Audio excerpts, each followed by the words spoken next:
Bismillahirrahmanirrahim. Assalamualaikum warahmatullahi wabarakatuh.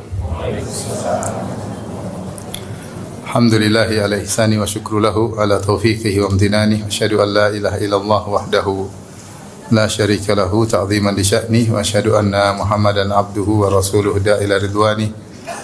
Allahumma salli alaihi wa ala alihi wa ashabihi wa ikhwani. Hadirin dan hadirat yang dirahmati Allah Subhanahu wa taala, pada siang hari ini insyaallah kita akan membahas tentang dampak maksiat atau dosa-dosa dalam kehidupan kita ya.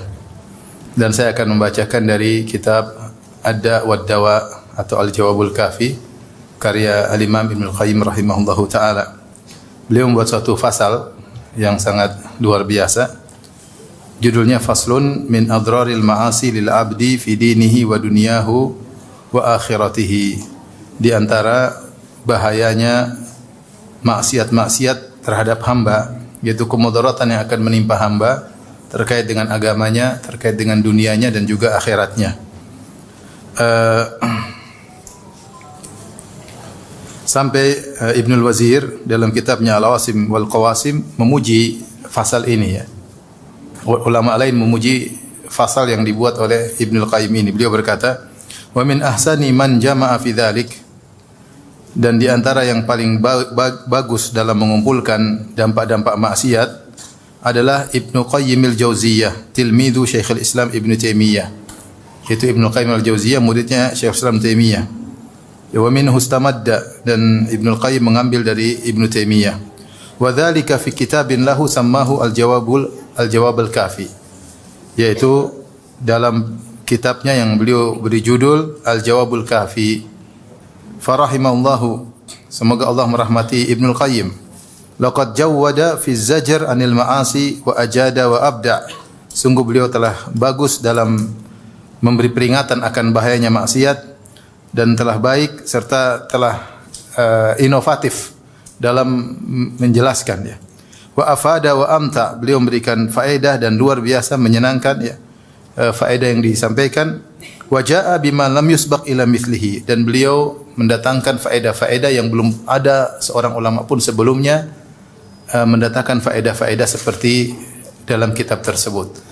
Ini pujian ulama terhadap kitab Ibnu Qayyim, terutama fasal ini, fasal tentang bahayanya maksiat ya dalam kehidupan seorang hamba. Kemudian beliau sebutkan banyak sekali dampak buruk terkait dengan dunianya, agamanya maupun akhiratnya. Maka saya akan bacakan ya, sedikit demi sedikit sambil kita merenungkan dan kita hayati ya. Karena siapa sih di antara kita tidak melakukan maksiat? Setiap kita sering melakukan apa? Maksiat, terutama di zaman sekarang. Dengan adanya medsos maka kita semua mudah terpapar dalam maksiat, baik maksiat mata, maksiat telinga, maksiat hati, maksiat lisan ya. Dan banyak hal ya. Dosa-dosa yang kita sering lakukan ya. Dan ini bahaya. Dosa-dosa punya dampak, dosa-dosa kecil maupun dosa-dosa besar. Terkadang seorang hanya memandang dosa-dosa besar yang berbahaya. Dosa-dosa kecil juga bahaya dan pasti punya dampak. Tidak ada dosa kecuali punya dampak ya. Tidak ada dosa kecuali punya dampak. Terlebih kalau dosa-dosa kecil tersebut dilakukan berulang-ulang ya. Makanya Rasulullah SAW pernah bersabda, "Iyyakum wa muhaqaratiz dzunub." Waspadalah kalian dari dosa-dosa yang diremehkan ya. Sungguhnya dosa-dosa tersebut idza syama'na 'ala rajul yuhliknahu. Kalau dosa-dosa tersebut yang diremehkan sudah berkumpul pada seorang, maka dosa-dosa tersebut akan membinasakan orang tersebut. Meskipun kecil-kecil tapi banyak berulang-ulang, maka akan membinasakan. Dan dosa pasti punya dampak. Taib. Saya bacakan, walil ma'asi minal atharil qabihatil madhumati wal mudhirrati bil qalbi wad din wal badan wad dunya wal akhirah. Maksiat itu punya dampak yang buruk, yang tercela, yang memberi mudarat kepada hati, kepada agama, kepada badan, ya, hati, agama, badan, dunia dan akhirat, ma la ya'lamuhu illallah. Yang tidak ada yang tahu seluruh dampak-dampaknya kecuali Allah. Dampaknya sangat banyak, yang tahu hanya Allah Subhanahu wa taala. Ya. Tapi Ibnu Qayyim berusaha menguraikan sedikit demi sedikit. Walaha minal uqubati syar'an wa qadaran ajilan wa ajilan ma la ya'lamu illa Allah azza wa jalla. Demikian juga maksiat-maksiat juga memiliki hukuman-hukuman yang ditimpakan pada pelaku maksiat baik secara syariat maupun secara kenyataan, itu secara qadar, secara hukum kauni, secara sunnatullah yang segera maupun diakhirkan, dan yang tahu semuanya hanyalah Allah Subhanahu wa taala. Kemudian mulai menyebutkan sebagian dari dampak maksiat. Artinya beliau ingin menyampaikan dampak maksiat sangat banyak. Ya, tapi yang tahu semuanya siapa? Allah Subhanahu wa taala. Maka beliau hanya menyebutkan sebagian yang Allah bukakan ilmu bagi beliau rahimahullahu taala. Yang pertama adalah hirmanul ilm, yaitu terhalangi dari ilmu. Kata beliau, faminha hirmanul ilmi nafi'. Pelaku maksiat terhalang dari ilmu yang bermanfaat. Kenapa bisa demikian? Fa innal ilma nurun yakdhifuhu Allahu fil qalb. Artinya mungkin aja dia punya ilmu tapi tidak bermanfaat kalau dia pelaku maksiat. Ya. Tapi kalau dia berusaha menghindarkan diri dari maksiat, maka ilmunya akan bermanfaat. Kenapa? Karena ilmu adalah cahaya yang Allah lemparkan dalam hati seseorang. Wal ma'siyatu tudfi'u dzalika nur. Dan maksiat memadamkan cahaya tersebut. Walamma jalasa Syafi'i rahimahullah baina yaday Malik wa qara alaihi a'jabahu ma ra'a. Ketika Imam Syafi'i rahimahullah berguru di hadapan Imam Malik, kemudian dia duduk di hadapan Imam Malik, maka Imam Malik takjub dengan Imam Syafi'i rahimahullah. Lima ra'a min tawaqqudi dhihnihi, karena Imam Syafi'i luar biasa cerdasnya. Ya, digambarkan seakan-akan kecerdasannya menyala-nyala saking cerdasnya, ya. Imam Syafi'i 7 tahun hafal Al-Quran, kalau enggak salah 10 tahun hafal Muwatta Imam Malik, kitab hadis yang isinya ribuan hadis. Bagaimana sang guru tidak terpesona dengan sang murid. Wa fawri fitnatihi, dan kecerdasannya yang luar biasa. Wa idhami dzakaihi. Wa kamali fahmihi, dan sempurnanya pemahaman Syafi'i. Maka dia berkata, Imam Malik kepada Imam Syafi'i, "Ya fata, inni arallaha qad alqa ala qalbika nuran." Wahai sang pemuda, sungguh menurut aku melihat, sungguhnya Allah telah melemparkan dalam hatimu ada cahaya, yaitu meletakkan cahaya dalam hatimu. Fala tudfi'hu bi dzulmatil ma'siyah, maka jangan kau padamkan cahaya ilmu tersebut dengan kegelapan maksiat.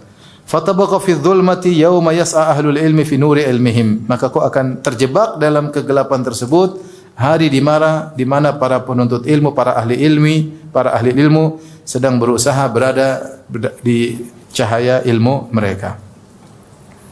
Yaitu orang-orang yang menuntut ilmu, para ahli ilmu, mereka di dalam cahaya. Ya, mereka terus dalam jalan yang terang benderang. Sementara kalau seorang melakukan maksiat, maka dia dalam kegelapan. Wa qala Syafi'i berkata, "Syakautu ila Waqi'in su'a hifdhi fa arsyadani ila tarkil ma'asi." Aku mengeluhkan kepada Waqi', yaitu gurunya, Waqi' Ibnu Jarrah Ar-Ru'asi. Aku mengadukan kepada guruku tentang buruknya hafalanku. Fa arsyadani ila tarkil ma'asi, maka dia arahkan aku agar meninggalkan maksiat. Wa qala a'lam bi anna al-ilma fadlun wa fadlullahi la yu'tahu al-'asi. Dan Waqi' berkata, ketahuilah bahwasanya ilmu adalah kemuliaan dan kemuliaan Allah tidak diberikan kepada pelaku maksiat, ya. Ini yang pertama. Jadi orang yang menuntut ilmu tapi dia orang pelaku maksiat, maka dia dihalangi dari ilmu yang bermanfaat. Bisa jadi sulit bagi dia memahami ilmu, ini yang pertama, kemudian pertama. Sulit bagi dia memahami ilmu, atau dia tidak tertarik dengan ilmu, atau kalau dia diberi ilmu maka tidak bermanfaat. Memang kita dapati sebagian orang ketika memiliki menuntut ilmu dengan niat yang buruk, mungkin untuk riya, untuk bangga-banggaan, ketika mereka punya ilmu, mereka hanya bikin masalah di mana-mana. Hanya bikin apa? Masalah. Gak, dia ingin tampil, ingin nomor satu kan, ini bikin masalah di mana-mana. Ya.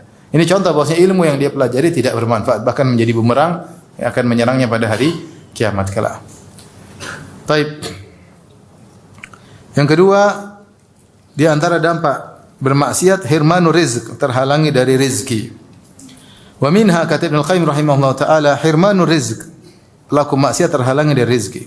Rizqul abdan wa rizqul adyan wal qulub min al ma'arif wal mahabbah was sabr wat tawakkul wa ghairi dzalik. Beliau mengatakan terhalangi dari rezeki. Rezeki tersebut terkait dengan rezeki badan, atau rezeki terkait dengan agama, atau rezeki terkait dengan hati. Ya, rezeki secara umum, ya. Jadi bukan maksudnya rezeki secara materi saja, tapi yang terkait dengan badan, mungkin kesehatan, mungkin apa terkait dengan hati.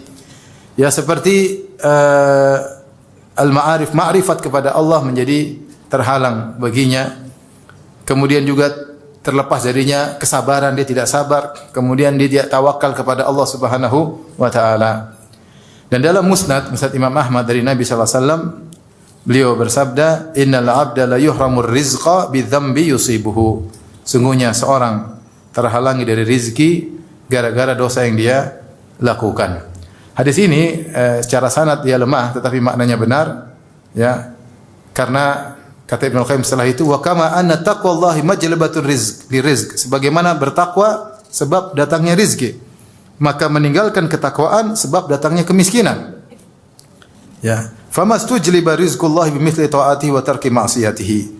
Dan tidaklah begitu mudah didatangkannya rizki dari Allah seperti dengan sebab ketaatan kepadanya dan meninggalkan maksiat Allah Subhanahu wa taala. Wa may yattaqillaha yaj'al lahu makhraja wa yarzuquhu min haitsu la yahtasib. Siapa yang bertakwa kepada Allah, maka Allah akan berikan solusi baginya dan Allah beri dia rezeki dari arah yang tidak dia sangka-sangka. Jadi ini rezeki umum, termasuk rezeki materi maupun rezeki terkait yang hati, itu sabar, tawakal, terkait dengan agama, ini semua rezeki dari Allah Subhanahu wa taala, ya.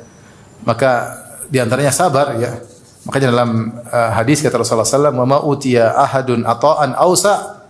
Tidak ada seorang diberi pemberian yang lebih luas daripada sabar. Daripada apa? Sabar. Sabar itu rezeki dari Allah Subhanahu wa taala.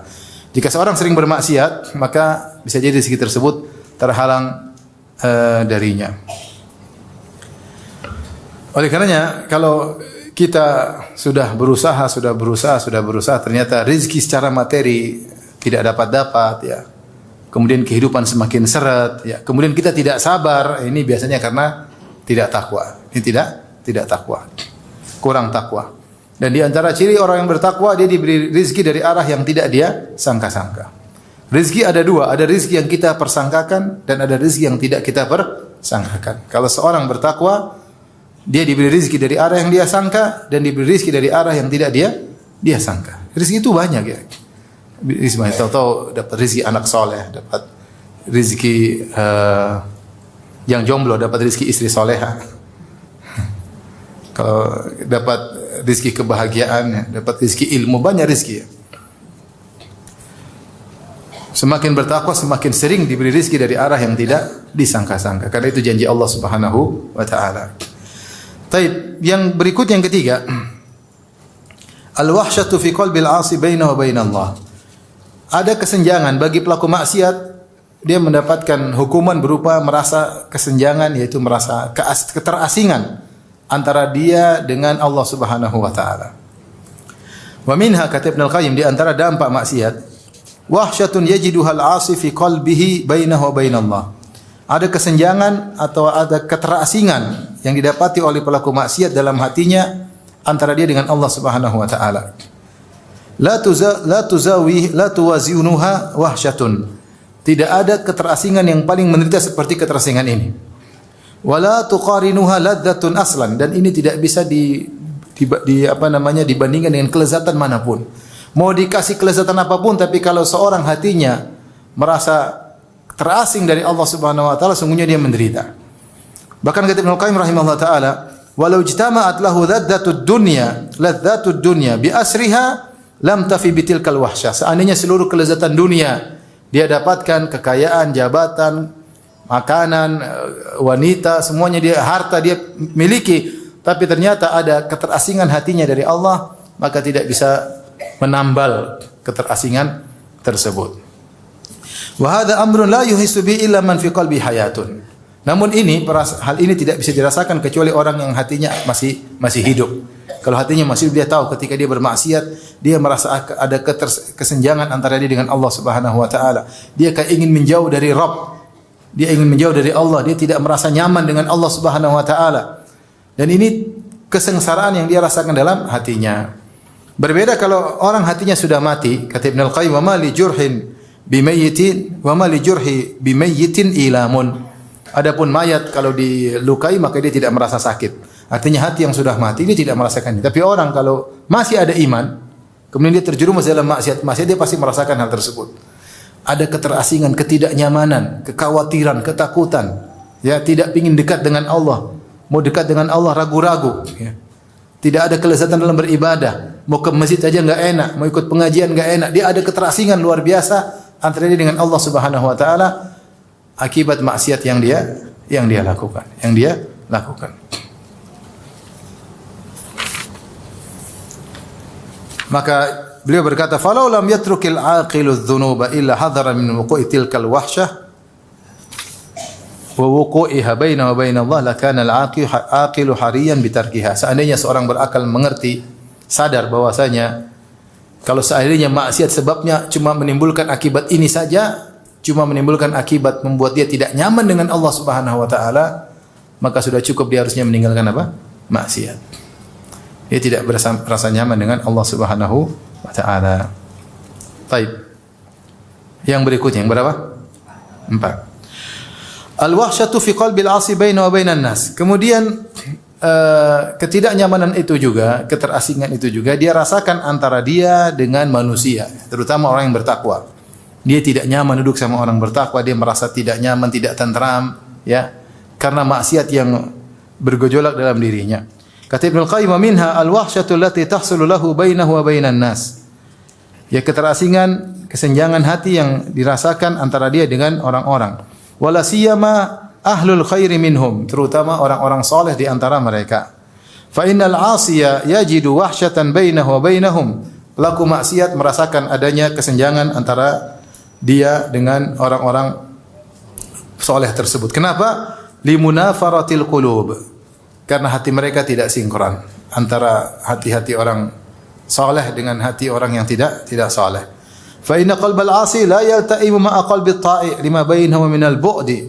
Sungguhnya hati pelaku maksiat, qalbu pelaku maksiat tidak sinkron, ya, tidak bisa nyaman dengan hati orang yang saleh karena di antara keduanya ada perbedaan yang sangat jauh.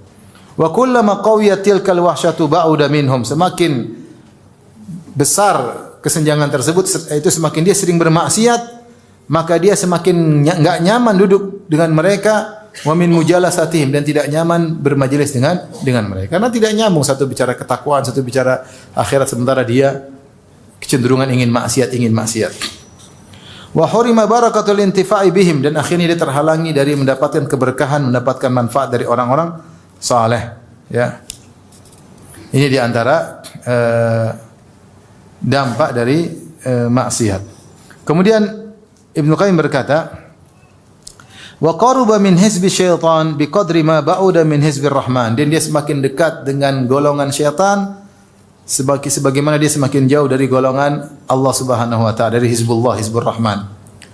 Wa taqwa hadhil wahsyatu hatta tastahkim. Dan kesenjangan ini, keterasingan ini semakin kuat sehingga sudah bercokol dan semakin kokoh.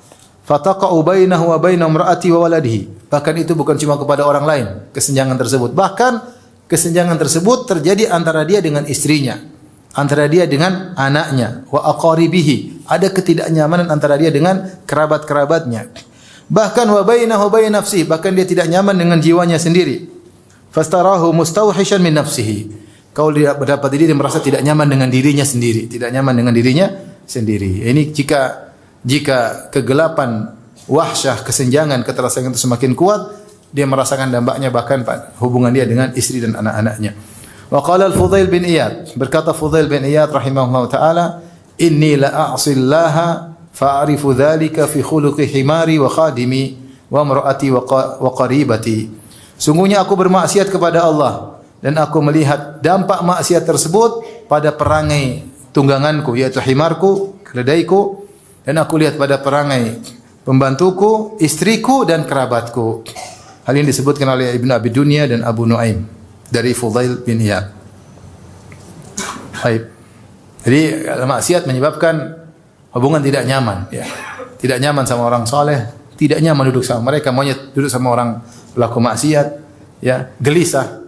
Kalau duduk sama orang-orang saleh, pinginnya bermajelis sama pelaku maksiat atau bersendirian dalam dunia maya maksiat, ya, dia tidak nyaman. Bahkan ketidaknyamanan tersebut sampai muncul antara dia dengan istrinya dan anak-anaknya, hubungan tidak nyaman. Ini hidup seperti ini tidak bahagia. Taib, yang berikutnya yang berapa? 5. Ibu sudah hafal 1, 2, 3, 4. Kalau ujian bisa insyaallah ya.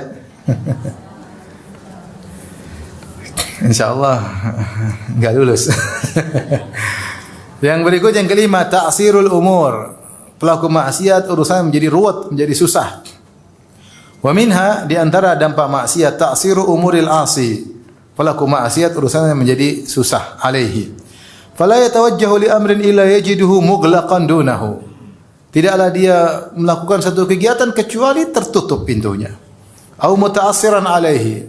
Bisa tapi ternyata sulit, banyak hambatan-hambatan. Wa hadza kama anna man ittaqallaha ja'alahu min amri yusra. Dan ini sebaliknya, orang yang bertakwa kepada Allah, Allah mudahkan urusannya. Faman attala taqwa, siapa yang membuang ketakwaan, ja'alahu min amrihi usra, maka Allah bikin urusannya sulit. Wa yallahil ajab, sungguh menakjubkan. Kaifa yajidul abdu abwabal khairi wal masaliha masdudatan anhu wa turuqaha mu'assaratan alaihi wa huwa la ya'lamu min aina utiya. Demi Allah, sungguh menakjubkan bagaimana seorang hamba melihat pintu-pintu kebaikan tertutup darinya. Kemaslahatan kemudian buntu kepadanya. Jalan-jalan menuju kebaikan sulit semuanya, kemudian dia tidak tahu sebabnya apa. Menakjubkan. Kenapa dia tidak tahu sebabnya? Yang jelas sebabnya karena dia bermaksiat. Bal huwa munkabbun ala ma yazidu umurahu alaihi ta'siran, dan dia semakin menuju pada perkara yang semakin mempersulit dirinya. Maka kita harus sadar bahwasanya kita dalam urusan-urusan terkadang kita tahu ini baik, kok sulit bagi kita? Kok sulit? Ya jelas karena maksiat. Makanya kalau seorang sudah merasa sulit, sering beristighfar, astaghfirullah, astaghfirullah, astaghfirullah. Ada ikhwan nazar ditolak melulu, itu pasti maksiat. Pasti maksiat. Kalau jomblo nazar ditolak, apa kurangnya? Saya ganteng-ganteng, pakai mobil kok ditolak? Ada masalah ini. Segera istighfar. Istighfar. Oleh karenanya, ya, maka aneh kalau seorang ketika ingin melakukan kebaikan, jalan-jalannya tertutup, pintu-pintu tertutup, jalan buntu semua, terus dia tidak sadar, kok bisa? Qul huwa min indi anfusikum. Sebagai firman Allah Subhanahu wa taala, itu semua dari diri kalian sendiri. Yang mempersulit adalah kalian. Coba kalau banyak istighfar, banyak bertobat, insyaallah jalan-jalan terbuka. Baik, yang berikutnya yang berapa? Yang keenam, zulmatun fil qalb. Kata Ibnu Qayyim, yaitu ada kegelapan dalam hati, merasa kegelapan. Wa minha, di antara dampak maksiat, zulmatun yajiduha fi qalbihi haqiqatan. Seorang pelaku maksiat mendapat di dalam dirinya ada kegelapan yang hakiki. Yuhissu biha kama yuhissu bi zulmatil lail al-bahim idza dlahamma. Dia benar-benar merasakan kegelapan tersebut sebagaimana jika dia berada di dalam kegelapan malam yang gelap gulita. Ada kegelapan tersebut dia rasakan. Fatasiru dzulmatul ma'siyati liqalbihi kadzulmatil hissiyati li basarihi. Maka jadilah kegelapan dalam hatinya seperti kegelapan yang nyata di depan matanya. Fa inna ta'ata nurun, karena ketaatan adalah cahaya. Wal ma'siyatu dzulmah, dan kemaksiatan adalah kegelapan. Wa kullama qawiyatiz dzulmatu izdadat hayratuhu. Semakin besar kegelapan tersebut, maka semakin besar kebimbangannya. Orang tersebut semakin bingung. Hatta yaqa fil bid'ah wad dhalalat, sehingga dia terjerumus dalam bid'ah, kesesatan. Wal umuril muhlikati wa huwa la yash'ur, dia terjerumus dalam perkara-perkara yang binasakan dan dia tidak sadar. Ka'ama kharaja fi dhulmatil lail yamshi wahdahu, seperti orang buta yang keluar di tengah malam gelap gulita kemudian dia berjalan sendiri.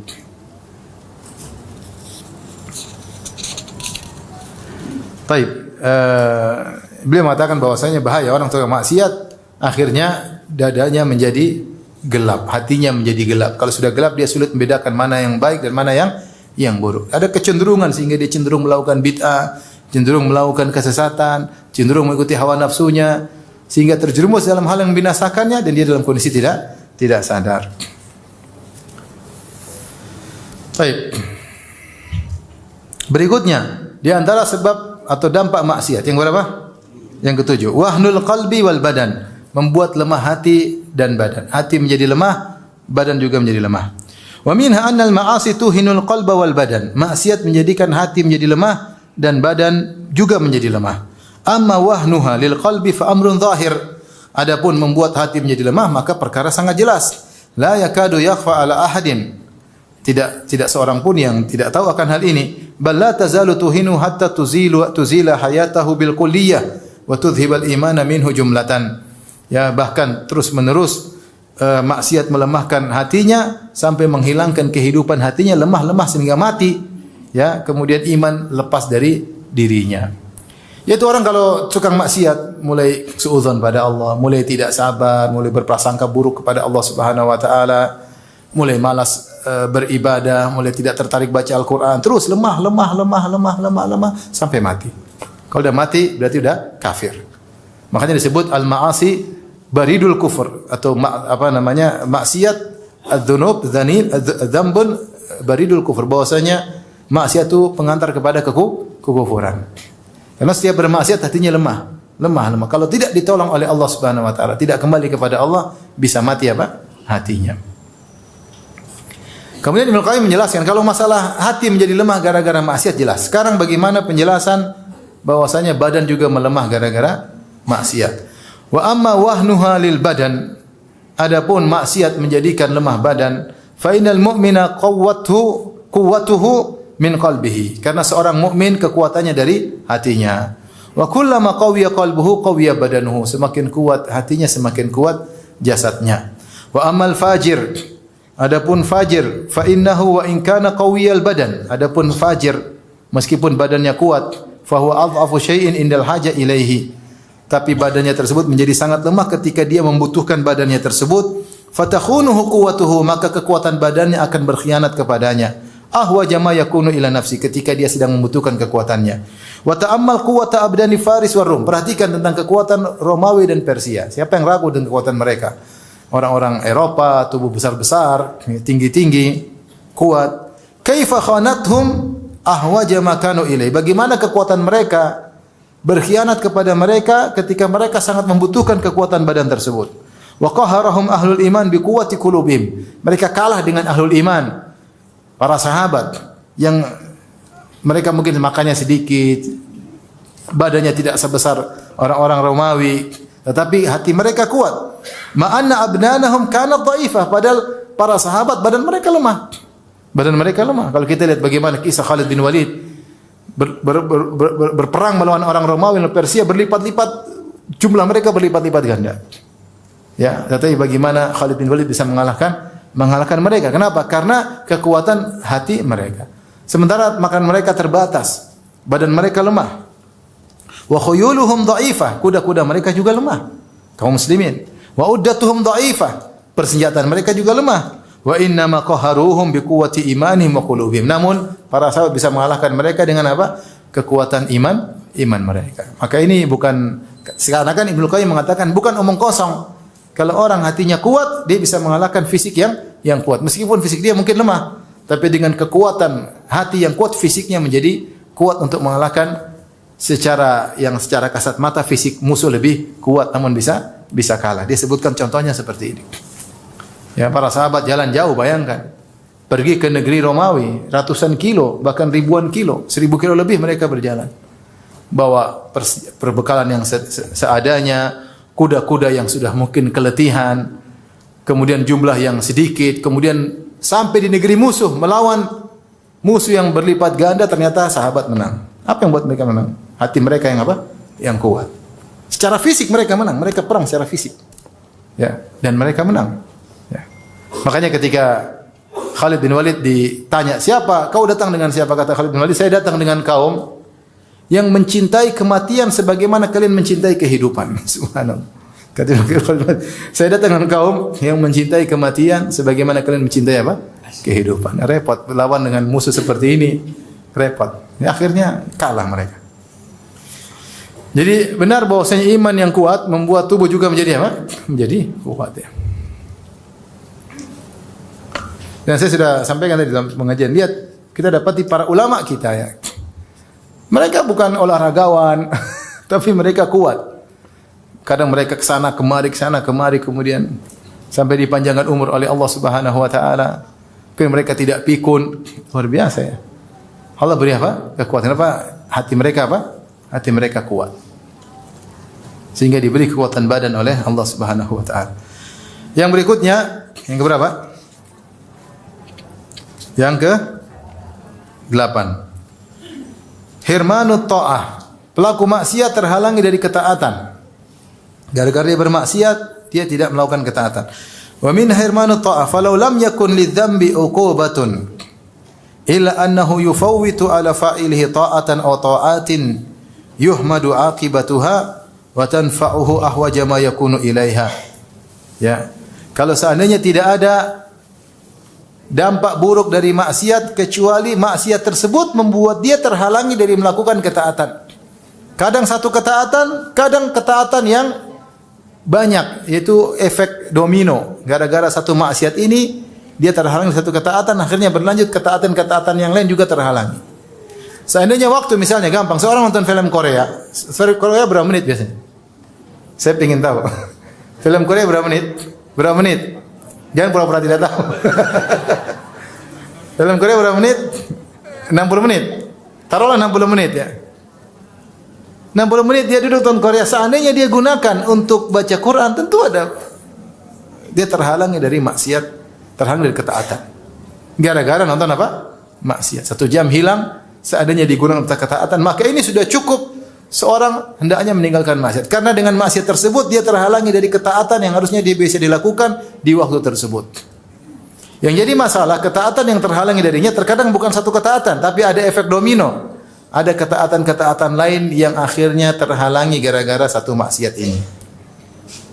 Maka Ibnu Qayyim, seorang yang berakal, seandainya tahu bahwasanya dampak dari maksiat cuma satu ini saja, maka sudah cukup dia meninggalkan maksiat. Karena ketaatan ini luar biasa dampaknya di akhirat kelak, di dunia maupun di akhirat. Dan dia butuh dengan ketaatan tersebut di saat-saat dia sangat butuh kepada kebaikan itu di akhirat kelak. Ternyata ketaatan tersebut tidak dia lakukan. Fa inna dzamba yasuddu fa'ilahu an ta'atin takunu badalahu. Sungguhnya maksiat menghalangi seorang dari melakukan ketaatan yang harusnya dia lakukan ketaatan, dia malah melakukan apa? Maksiat. Wa ma yakfil 'asi uqubata ma'siyati hatta yasuddahu an ta'atin yu'aqabu aidan ala fawatiha. Ya.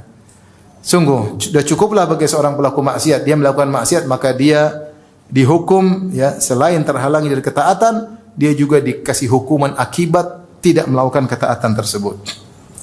Wa yaqta'u alaihi aidan tariqa ta'atin ukhra, dan juga akhirnya membuat dia terhalangi dari ketaatan yang lain. Wa ukhra, dan kemudian ketaatan yang lain. Yang ketiga wa rabi'ah, dan ketaatan yang keempat juga terhalangi. Tsumma khamisah, ketaatan yang kelima juga terhalangi gara-gara satu maksiat. Wa halumma jarra, dan seterusnya. Jadi satu maksiat terkadang efek domino. Terkadang efek domino. Maksudnya harusnya seorang misalnya dia 1 jam dia baca sesuatu, dia baca Quran, maka kemudian dari baca Quran tersebut dia baca mungkin tertarik untuk sedekah gara-gara ada ayat tentang sedekah atau silaturahmi, akhirnya dia melakukan ketaatan yang berikutnya. Ya. Mungkin akhirnya malam dia sholat malam karena dia tadi sebelum tidur baca apa? Al-Quran, akhirnya malam dia sholat malam, akhirnya dia sholat subuh. Coba kalau dia nonton maksiat, ketaatan lewat semua. Ya tidur, sholat malam enggak sholat malam, subuh lewat, sholat duha. Salat subuh di waktu apa? Duha. Salat qobliyah jadi ba'diyah. Lanjut. Pagi-pagi bangun hati menjadi apa? Kering, lupa silaturahmi, lupa sedekah. Ini contoh, maksudnya satu maksiat bisa menghalangi dari ketaatan, efek domino juga terkadang panjang. Fa yanqatu alaihi bidzambi ta'atun katsira. Gara-gara satu dosa maka terputus darinya rantai ketaatan yang panjang. Kullu wahidatin minha khairun lahu minad dunya wa ma 'alaiha. Setiap kebaikan yang terhalangi darinya lebih baik daripada dunia dan seisinya.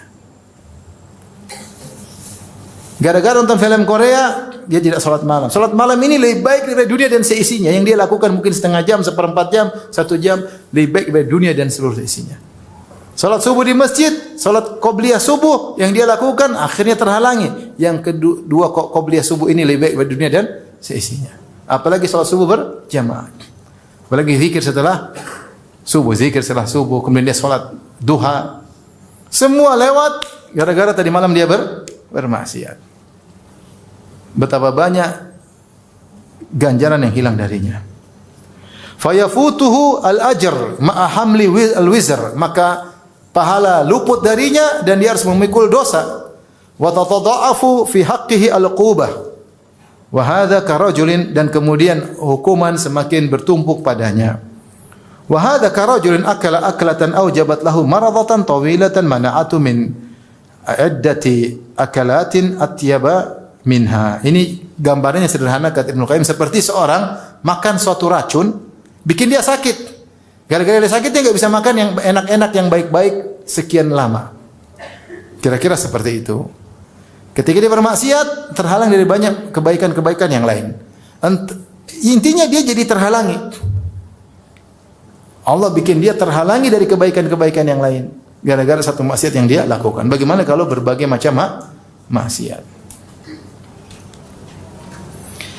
Al-Hasan Al-Basri berkata, "Inna min thawabil hasanatil hasanata ba'daha." Di antara balasan kebaikan adalah kebaikan yang selanjutnya. Orang melakukan kebaikan, Allah berikan dia untuk lanjut ke kebaikan berikutnya. Wa min uqubati sayyi'ati sayyi'ata ba'daha. Hukuman terhadap keburukan adalah keburukan yang selanjutnya dia lakukan. Fal abdu illam yashghal nafsahu bil haqqi wa illa shaghalathu bil batil. Seorang kalau tidak menyibukkan hatinya untuk kebaikan, maka hatinya akan menyibukkan dia untuk kebatilan. Fallahul musta'an. Ini yang kata disebutkan dari sebagian orang, al-waqtu kas-sayf illam taqta'uhu qata'aka. Waktu itu seperti apa? Pedang.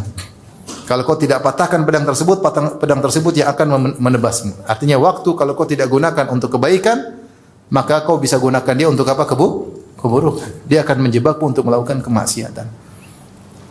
Maka dalam hidup ini kita berusaha bikin jadwal yang menjebak kita pada kebaikan-kebaikan. Ya. Jika tidak, nongkrong, melamun, akhirnya mulai kepo, udah kepo, akhirnya terjumus dalam maksiat. Nonton. Coba, seorang kalau lihat maksiat, setengah jam, 1 jam, saya coba cek hatinya. Hatinya tadi sebelum nonton maksiat dengan setelah nonton maksiat pasti sudah berubah. Pasti sudah berubah. Ada kesenjangan dengan Allah Subhanahu wa taala. Ada ketidaknyamanan dengan Allah Subhanahu wa taala. Pasti sudah berubah. Ya. Dan itu sebagai contoh bahwasanya dampak maksiat itu secara langsung. Dampak maksiat secara langsung. Sementara kalau dia satu jam dia baca Quran, coba dia cek hatinya sebelum baca Quran dengan baca Quran, pasti ada kebahagiaan. Pasti langsung, tidak terlambat, langsung dia bahagia. Dampak ketaatan yang langsung dia rasakan seketika itu juga. Tapi sekarang ke berapa? 9. Ini banyak puluhan, sampai subuh juga nggak selesai. Tebal, benar tebal. Ini dampak maksiat setebal ini.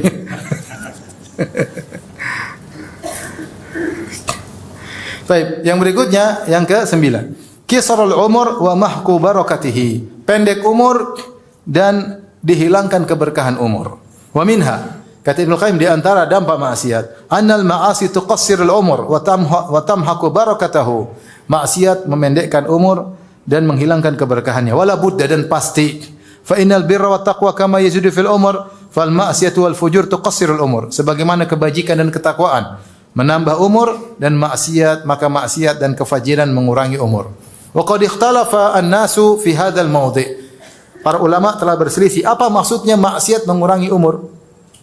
Taib. Wa qala ta'ifatun, pendapat sebagian ulama, sekelompok manusia, nuqsanu umril 'asi huwa dhahabu barakati umrihi wa mahkuha alaihi. Maksudnya berkurang umur bukan umurnya berkurang, tetapi keberkahannya hilang. Hidupnya itu hilang, enggak ada nilainya. Enggak ada yang dia lakukan untuk keluarganya, untuk orang tuanya, untuk dirinya, untuk imannya. Umurnya habis saja buat jalan-jalan, buat ini, buat nonton, buat tawakti, buat hura-hura, buat enggak ada nilainya. Enggak ada nilainya. Anak-anaknya tidak merasakan keberkahan keberadaan bapaknya, keberadaan ibunya. Ya, orang tuanya tidak merasakan ada keberkahan anak-anaknya, enggak ada. Habis umurnya. Kenapa? Habis dengan maksiat. Habis dengan maksiat. Ini maksudnya berkurangi umur. Wa hadza haqqun. Dan ini benar kata Ibnu Qayyim, wa huwa ba'dhu ta'thiril ma'asi, dan ini sebagian dari dampak maksiat. Wa qala ta'ifatun, sekelompok ulama lain berpendapat lain. Bal tunqisu haqiqatan. Menurut sebagian ulama, umurnya benar-benar berkurang secara hakikat. Kama yanqusu rizq, sebagaimana rizki berkurang secara hakikat. Fa inna Allah Subhanahu wa ta'ala ja'ala lil umur wal rizqi wal barakati fihima asbaban tukaththiruhuma wa tunammihima wa taziduhuma. Karena Allah membuat sebab-sebab yang bisa menambah umur, menambah rizki dan menambah keberkahan. Ya, jadi ketika mereka maksiat mengurangi umur, mengurangi rizki, benar-benar rizki berkurang, umur juga berkurang. Harusnya dia mungkin hidup 70 tahun jadi 50 tahun, harusnya 90 tahun jadi berkurang, rizkinya berkurang dan keberkahan juga berkurang. Qalu wala yamtani'u ziyadatul umur bi asbabin kama yanqusu bi asbabin. Sebagaimana umur bisa bertambah dengan sebab, maka juga bisa berkurang dengan sebab. Fal arzaq wal ajal wa sa'ada wa syaqa wa shihha wal marad. Rezeki, ajal, kebahagiaan, penderitaan, kesehatan, sakit, miskin, kaya, semuanya dengan takdir Allah. Ya, tetapi Allah mentakdirkannya bi asbabin ja'alaha, dengan sebab-sebab yang menimbulkan akibat. Ya, benar semua sudah takdir, tapi ada Allah menjadikan sebab yang menimbulkan apa? Akibat. Berikutnya waqala tafi'atun ukhra, berkata kelompok yang ketiga. Ta'thirul ma'asi fi mahqil umur innama huwa, ya ini mirip dengan yang pertama, yaitu bukan hakiki tapi majazi. Bahwasanya dampak dari maksiat dalam menghilangkan umur, menghilangkan keberkahan umur, innama huwa bi anna haqiqatal hayat hi hayatul qalb. Kenapa? Karena hakikat kehidupan adalah kehidupan hati, bukan kehidupan badan. Walihada ja'ala Allah subhanahu al-kafir mayyitan ghairu hayyin. Oleh karenanya Allah menjadikan orang kafir itu mayit. Kafir itu dianggap mayit oleh Allah, bukan orang hidup. Kama qala ta'ala amwatun ghairu ahya. Mereka adalah orang mayat-mayat bukan hidup, karena yang Allah tinjau adalah hatinya, bukan jasadnya. Fal hayatu fil haqiqati innama hiya hayatul qalb. Kehidupan yang sungguhnya adalah kehidupan hati. Wa umrul insan muddatu hayatihi, dan umur manusia adalah sepanjang hayatnya, sepanjang hidupnya. Falaisa umruhu illa awqatu hayatihi billah, fatilka sa'atu umrihi. Maka kehidupan yang sungguhnya jika hatinya bersama Allah. Jika hatinya tidak bersama Allah, berarti dia tidak sedang ada umurnya. Jadi seakan-akan pendapat dia mengatakan kehidupan sungguhnya itu kehidupan hati. Nah, kalau mau dibilang hati yang hidup adalah hati yang bersama Allah. Kalau hati gunakan maksiat, itu hati sedang mati. Hati sedang mati. Maka orang melakukan maksiat sungguhnya kehidupannya semakin pendek. Karena kehidupan hatinya banyak digunakan untuk maksiat kepada Allah Subhanahu wa taala. Fa'ala hadza fal birru wat taqwa wa ta'atu tazidul fi umr fi hadhihi al awqat allati hiya haqiqatu umrihi wa la umra lahu siwaha. Maka dengan demikian maka kebajikan, ketakwaan, ketaatan menambah umur, yaitu dalam waktu-waktu yang digunakan untuk takwa, itulah hakikat kehidupan manusia. Dan tidak ada umur bagi manusia kecuali dalam rangka ketaatan. Kalau bukan untuk ketaatan berarti dia sedang apa? Sedang mati. Wabil jumlah fal abdu idza a'rada 'anillah ishtaghala bil ma'asi. Ketahuilah kesimpulannya, jika seorang hamba berpaling dari Allah maka dia sibuk dengan maksiat. Dha'at alaihi ayyamu hayatihi, maka akan hilang pergi sia-sia hari-hari kehidupannya. Al-haqiqiyah, itulah kehidupan yang sungguhnya, hilang semuanya.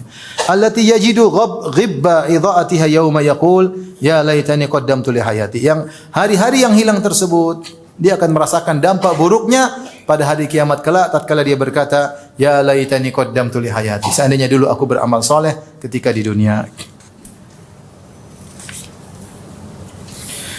Oleh karenanya seorang berusaha untuk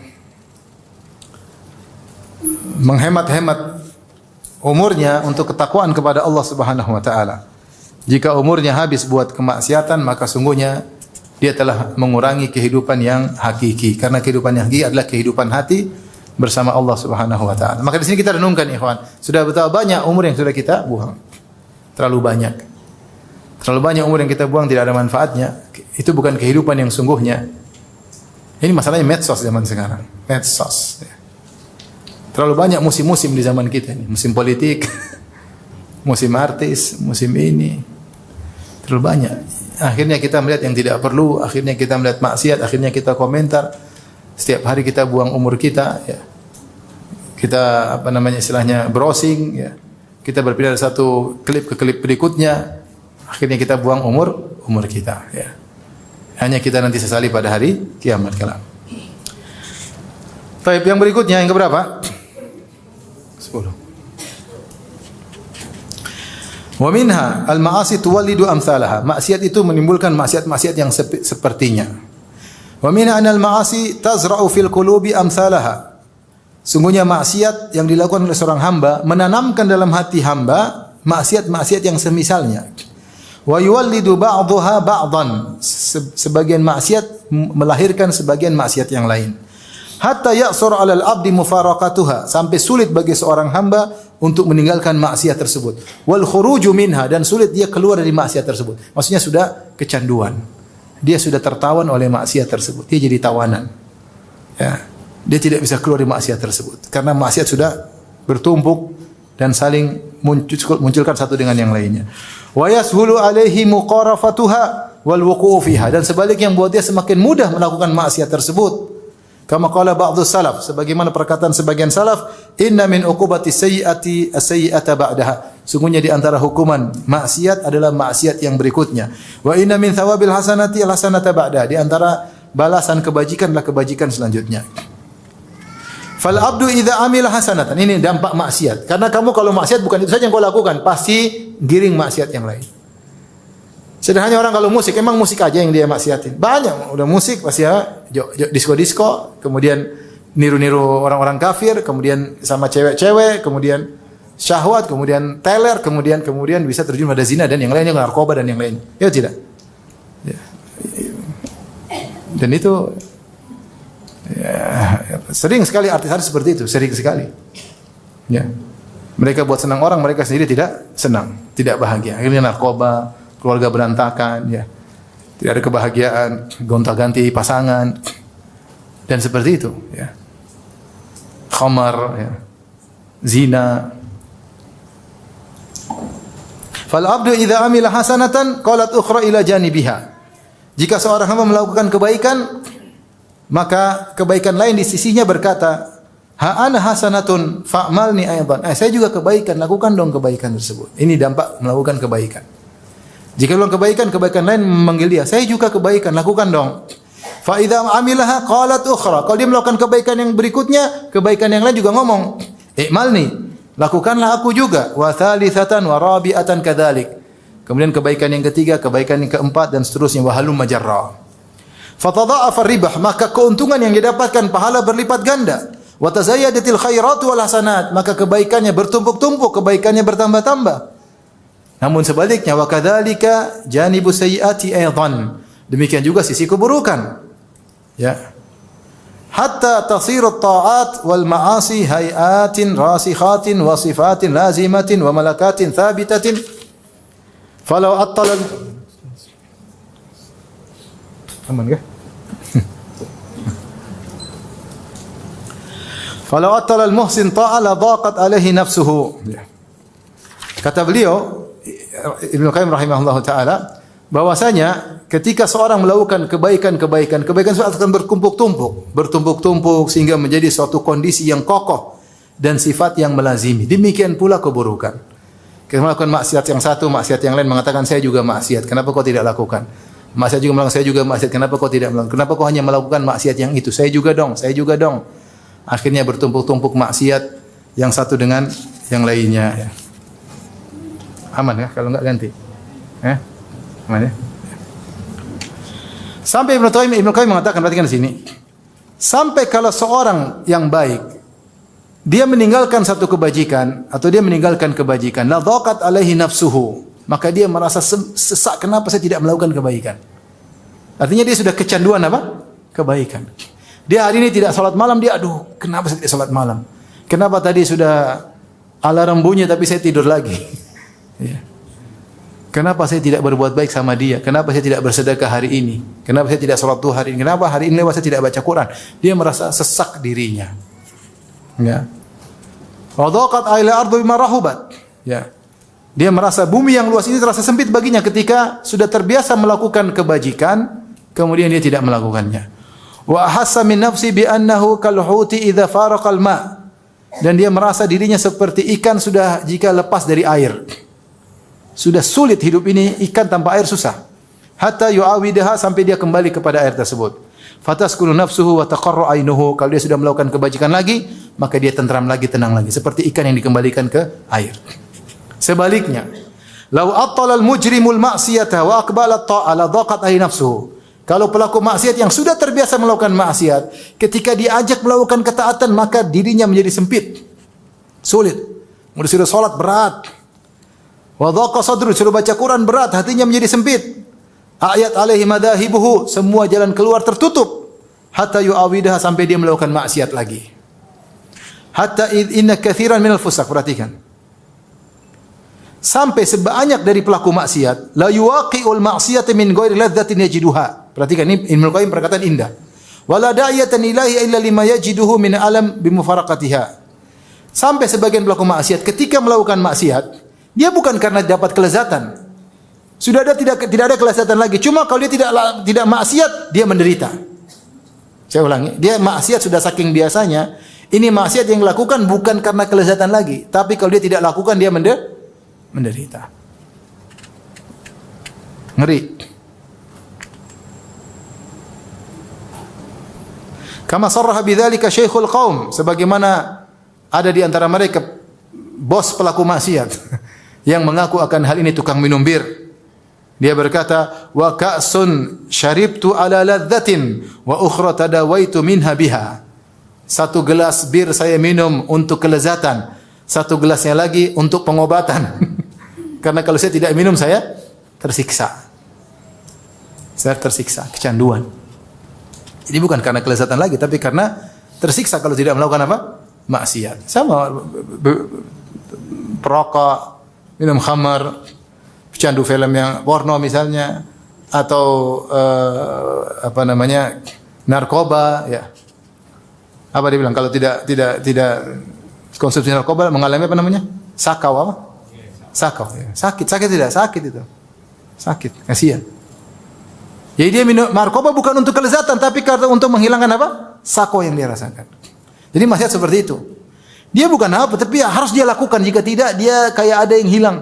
Dan dia harus melakukannya. Sudah kecanduan. Canduan. Bukannya kelezatan, nggak ada lagi. Khamar satu saya minum untuk kelezatan, benar. Khamar berikutnya saya minum untuk berobat. Karena kalau saya tidak minum, saya menderita. Itu dampaknya maksiat kalau sampai pada tahapan seperti itu. Wala yazalu al-'abdu yu'ani ta'ata. Senantiasa seorang hamba berusaha sulit menjalankan ketaatan. Tapi dia jalani wa ya'lafuha, sampai dia terbiasa, bahkan wa yuhibbuha, kemudian dia cinta ketaatan tersebut. Baca Quran pertama malas, tapi lama-lama senang, lama-lama pingin tadabbur, lama-lama pingin menghafal. Itu butuh perjuangan sampai tahapan tersebut. Wa yu'thiruha hatta yursilallahu subhanahu bi rahmati alaihil malaikata ta'azzuhu ilaiha azzan. Sampai dia mengutamakan ketaatan tersebut daripada kenikmatan-kenikmatan yang lain. Sampai Allah dengan kasih sayangnya mengirim malaikat untuk mendorongnya. Ayo taat, ayo bangun malam, ayo baca Quran, ayo sedekah. Ada malaikat yang mendorongnya. Wa tuharriduhu 'alaiha, buat dia segera ayo melakukan ketaatan. Wa tuz'ijuhu an firashi wa majlisi ilaiha, membuat dia gelisah. Hari ini dia belum baca Quran, orang ngobrol, dia pingin segera pergi, pingin segera pulang. Kenapa dia membaca Quran? Dia pingin segera tidur. Kenapa? Supaya bisa bangun malam. Kalau sudah bangun malam dia gelisah. Sudah jam berapa ini? Dia pingin bangun salat malam. Ada malaikat yang buat dia gelisah untuk melaksanakan apa? Ketaatan. Sebaliknya, wala yazalu ya'laful ma'asi. Sementara seorang senantiasa melakukan maksiat, wa yuhibbuha, sampai cinta kepada maksiat tersebut.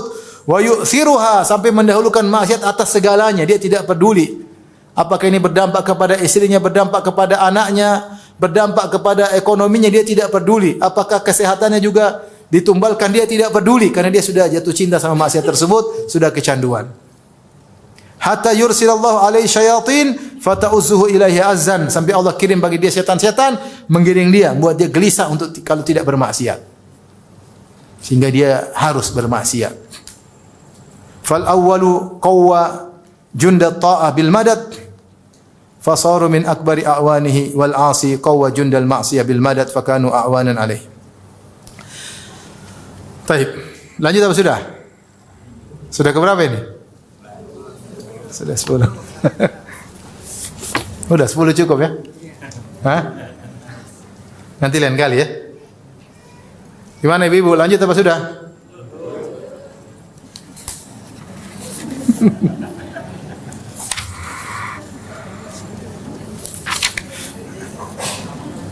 Dua lagi ya. Dua lagi. Biar apa? Satu lusin, 12. Yang ke-11, al-ma'asi tudhiful qalba an iradatihi. Maksiat menjadikan hati lemah, keinginannya menjadi lemah, ya. Wa minha wa huwa min akhwafiha 'alal abdi, dan ini di antara dampak yang paling dikhawatirkan menimpa seorang hamba. Annaha tudhiful qalba an iradatihi, sehingga dia melemahkan hati untuk ingin melakukan kebajikan, lemah, semakin lemah. Fataqwa iradatul ma'siyah, adapun keinginan bermaksiat semakin besar. Wa tad'ufu iradatu taubah syai'an fa syai'an. Pingin taubat semakin lemah. Kepingin taubat tadinya awal pingin taubat, lama-lama semakin tidak pingin bertobat. Semakin tidak pingin bertobat, semakin lemah. Ila an tansalikha min qalbihi iradatu taubah bil kulliyah, sampai keinginan taubat hilang sama sekali. Sudah dia enjoy dengan maksiat, dia tenggelam dalam maksiat. Falau mata nasifu lama taba ila Allah. Ya. Falau mata nisfuhu lama taba ila Allah. Fayati minal istighfar wa taubatil kadzdzabin bil lisan bi syai'in katsir. Ya, wa qalbu maqudun bil ma'siyah. Makanya akhirnya apa? Betapa kalau seandainya hatinya mati setengah, kita sudah sulit mengatakan dia bertobat kepada Allah. Ya, kenapa? Dia mungkin bilang istighfar, mungkin dia bilang saya bertobat dengan lisannya sering, hatinya sudah mati setengah. Bagaimana kalau mati seluruhnya? Ibnu Qayyim mengatakan seandainya setengah hati sudah mati, ya, dia kemudian beristighfar, taubat itu pun kita ragukan taubatnya. Kenapa? Sebagaimana taubatnya kadzdzabin. Fayati minal istighfar wa taubatal kadzdzabin bil lisan bi syai'in katsir, seperti para pendusta yang kami bertobat, kami beristighfar, wa qalbu maqudun bil ma'siyah, sementara hatinya pingin melakukan maksiat. Hatinya berazam untuk maksiat. Musirrun 'alaiha, masih rindu dan candu untuk maksiat. Azimun 'ala muwaqa'atiha mata amkanathu, dan bertekad untuk melakukannya kapan bisa bermaksiat. Wa hadza min a'zamil amradi wa aqrabiha ilal halak, dan ini adalah penyakit yang paling berbahaya yang menjerumuskan dalam kebinasaan. Ini hati-hati. Orang bermaksiat akhirnya tidak berpikir taubat. Akhirnya lupa untuk bertobat dan tidak terbetik hatinya untuk bertobat sedikit pun. Ini bahaya. Kalau sudah begitu kemudian mati, selesai. Yang terakhir. Yang ke-12. Al-ma'asi tudhibu minal qalbi istiqbahaha.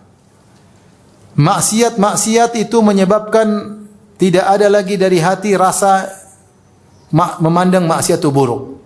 Artinya kalau orang beriman lihat maksiat itu buruk, tapi karena dia sering bermaksiat, akhirnya bagi dia maksiat itu tidak buruk. Ini berbahaya. Wa minha, yang ke-12, annahu yansalikhu minal qalbi istiqbahul maksiyah. Gara-gara maksiat maka hilang dari hati rasa memandang buruk kemaksiatan. Fatasiru lahu adatan, jadilah maksiat itu adalah tradisi dia, kebiasaan dia. Fala yastaqbihuha min nafsi wala min ghairihi, sehingga dia tidak memandang maksiat yang dia lakukan buruk, apa yang dia lakukan atau maksiat orang lain yang dia mandang dia lakukan biasa aja. Dia lihat orang lain juga biasa aja. Jadi ini benar, ikhwan. Coba bayangkan, enggak usah orang melakukan. Orang yang sering nonton film Korea misalnya, lihat cewek berdua buka aurat, pacaran, dia biasa aja. Dia lihat anaknya akhirnya buka aurat, biasanya sering lihat, enggak ada masalah. Padahal bukan dia melakukan, cuma nonton. Lihat orang pacaran, anaknya pacaran biasa aja karena dia sering lihat orang apa? Pacaran. Ya. Jadi baru melihat maksiat tanpa mengingkari. Apalagi kalau dia sendiri yang melakukan, lama-lama biasa. Lama-lama dia tidak memandang itu buruk. Wala yastaqbihu min nafsi ru'yatan nasi lahu. Bahkan lebih parah, orang tahu dia melakukan maksiat, dia santai-santai aja. Ini udah parah lagi. Dia memandang dirinya tidak mengapa, memandang orang melakukan. Akhirnya ketika orang tahu dia melakukan maksiat, dia biasa-biasa saja. Tidak ada rasa malu, santai aja. Wala kalamahum fihi, dan tidak perlu orang ngomong tentang dia. Ini zaman dulu, ikhwan. Zaman sekarang orang melakukan maksiat, ketahuan melakukan maksiat, tetap jadi tokoh. Tetap jadi bintang, tetap jadi artis. Karena rakyatnya seperti itu. Mau apa? Ini Ibnu Qayyim bicara zaman dulu. Zaman sekarang kalau kemaksiat, ketahuan ini, tetap aja jadi artis. Tetap aja dipuja-puja. Tetap aja disanjung-sanjung. Tetap aja di bintang iklan. Ya. Karena masyarakatnya seperti itu. Wa hadzal hal 'inda arbabil fusuq huwa ghayatu tahattuq wa tamamul ladzah. Kondisi seperti ini di sisi para pembesar tukang maksiat ini adalah puncak dan kesempurnaan kelezatan. Hatta yaftakhiru ahadum fil majalis, sampai di antara mereka ada yang membanggakan kemaksiatan. Lagi kumpulkan bersama orang dia bangga dengan maksiat. Wa yuhadditsu biha ma lam ya'lam annahu amilah. Bahkan dia cerita maksiat yang orang-orang tidak tahu dia lakukan. Saya begini, saya begini. Dia berkata, "Ya fulan amiltu kadza wa kadza." Tahukah kamu saya melakukan demikian. Ini Ibnu Qayyim bercerita zaman dulu, majelis. Sekarang bukan majelis. Di YouTube, di mana, di terang-terangan. Wa yaqulu li ghairi mimman lam yanal ma nala huwa min ajnasil ma'asi. Ya mu'athir wa ayya syai'in nilta anta. Ya. Atau ya mu'athir. Bahkan di antara mereka ada yang bangga-banggaan, membanggakan maksiat yang tidak dilakukan oleh orang lain. Emang ante bikin apa? Saya sudah begini bangga. Wa bi ayyi syai'in hadaita, apa yang sudah kau lakukan? Kau belum bisa seperti saya. Ana hadaitu bi fulana wa fulana. Saya sudah berzina dengan si fulana, bangga. Wa bi fulan wa fulan minal murdanil hisan. Saya telah melakukan homoseksual dengan ini dan ini. Bangga. Wa anfaqtu ala dzalika minal amwal kaita wa kaita. Sudah keluarkan uang untuk ini. Oh, saya sudah jalan sana, saya sudah main judi. Dia bangga dengan yang masih lakukan. Wa yatabajjahu bidzalika baina julasaihi, dan dia merasa bangga di hadapan teman-teman duduknya. Wa minhum man yadhkuru dzalika ba'da 40 sanatan aw aktsara aw aqal min iflasihi wa kibari sinni wa dha'fihi. Bahkan di antara mereka cerita 40 tahun kemudian dia masih banggain, padahal dia sudah tua, sudah lemah, sudah bangkrut ya. Masih bangga dengan maksiat yang dia lakukan dahulu.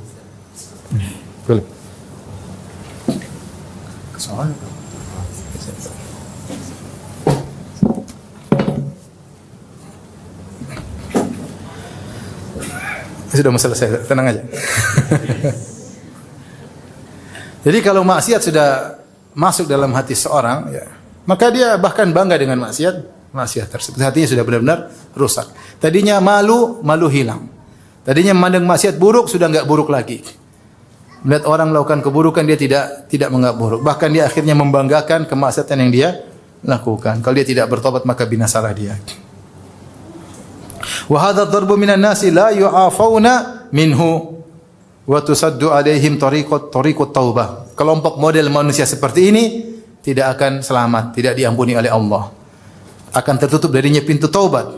Wa tughlaqu anhum abwabuha, maka pintu-pintu taubat tertutup dari mereka. Fayamutu ahadum bila taubah, maka salah seorang dari mereka mati tanpa bertobat. Kama qala Nabi sallallahu alaihi wasallam, sebagaimana Nabi bersabda, kullu ummati mu'afan ilal mujahirin. Setiap umatku yang pelaku maksiat akan selamat, akan diampuni, kecuali yang terang-terangan bangga-banggaan dengan maksiat yang dia lakukan. Wa inna minal ijhar an yasturallahu 'alal abdi. Di antara bentuk terang-terangan melakukan maksiat adalah seorang hamba melakukan maksiat, Allah sudah tutup maksiatnya, tsumma yusbihu yafdahu nafsahu. Kemudian pagi hari dia ceritakan maksiatnya, wa yaqulu ya fulan amiltu yauma kadza wa kadza. Dia bilang wahai fulan, dia cerita sama temannya, saya telah melakukan hari ini maksiat ini dan ini. Fayahtiku nafsahu, maka dia membongkar tirai yang menutup aibnya, dia bongkar, dia robek. Wa qad bata yasturuhu rabbuhu, padahal tadi malam Allah sudah tutup apa? Maksiat yang dia lakukan. Taib, inilah selusin dampak dari maksiat. Seharusnya sudah cukup membuat kita berpikir 1000 kali ketika melakukan apa? Kemaksiatan. Terlalu banyak kerugian yang kita rasakan di dunia, terlebih lagi di akhirat kelak. Intinya ikhwan, orang ingin cari kebahagiaan dengan maksiat itu hanya kebahagiaan yang semu. Ingin bahagia jangan maksiat. Kalau dia maksiat, tadi berkata Ibnu Qayyim rahimahullah indah, dia mengatakan siapa yang melawan hawa nafsunya, karena hawa nafsunya ingin satu kelezatan, maka Allah akan ganti dengan kelezatan yang banyak. Ya, saya ulangi, siapa yang saya baca ini?